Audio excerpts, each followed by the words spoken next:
Moses Lake, Washington. A town known for its tranquil beauty, nestled beside the sprawling Columbia Basin. Summers buzzed with life, but as September arrived, a hush fell. College students returned, bringing a different energy. Evenings were cool and quiet, perfect for bonfires and late-night talks. Most nights, the only sounds were crickets chirping and the distant hum of a passing car. It felt like a world away from anything extraordinary. Our dorm, a cluster of buildings near the lake, was usually the picture of normalcy. Students studied, chatted, or grabbed late-night snacks. But this particular night, something shifted. The air grew heavy, charged with an unseen energy. Little did we know, the night was about to take an unforgettable turn. It began subtly. A group of us were gathered in the common room, sharing stories and laughter. Through the window, we noticed an unusual light over the lake. At first, it seemed like a plane, but this light moved erratically, dancing and pulsating. Curiosity bubbled, drawing us outside into the cool night.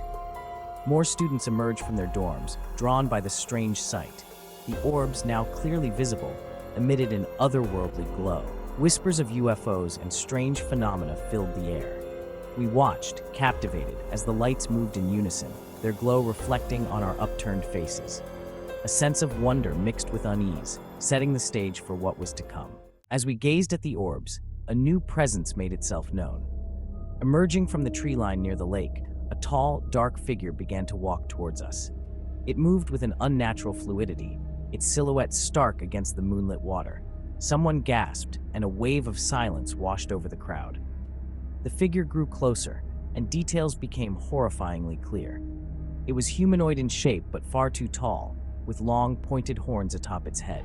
Its eyes glowed with an eerie light, piercing through the darkness. Strangest of all was a gaping hole in its torso, an empty space that seemed to suck the light around it. We were transfixed, caught between fascination and primal fear. Terror, raw and consuming, gripped the crowd. Students who were brave moments ago now huddled together, whispers dying in their throats. The creature paused, its gaze sweeping over us. It felt like it was looking into our very souls, judging, evaluating. The silence stretched, punctuated only by the sound of our own ragged breathing. No one dared to move, to speak, to break the spell. The creature seemed to savor our fear, its presence a suffocating weight. In that moment, all sense of normalcy vanished. We were no longer college students on a carefree night. We were prey, caught in the gaze of something ancient and evil. As quickly as it appeared, the figure turned, melting back into the trees. The orbs, too, vanished, leaving behind only the echo of their light on the water. The spell broken, we were left to grapple with what we had witnessed. Had we imagined it? Collective hallucination? Sleep deprivation? Theories flew like sparks in a bonfire. Some whispered of alien encounters, citing the orbs as evidence. Others spoke of ancient legends, of creatures that haunted these lands long before humans arrived. The word demon hung in the air, unspoken but palpable. No explanation felt sufficient. No logic could fully encompass the terror we had felt. Dawn arrived, painting the sky with the promise of a new day. The previous night's events seemed like a fever dream, unreal in the harsh light of morning. Yet, the memory lingered, a chilling shadow in the corner of our minds. Life went on, classes resumed, but things were different. The lake, once a source of peace, now held a sinister edge.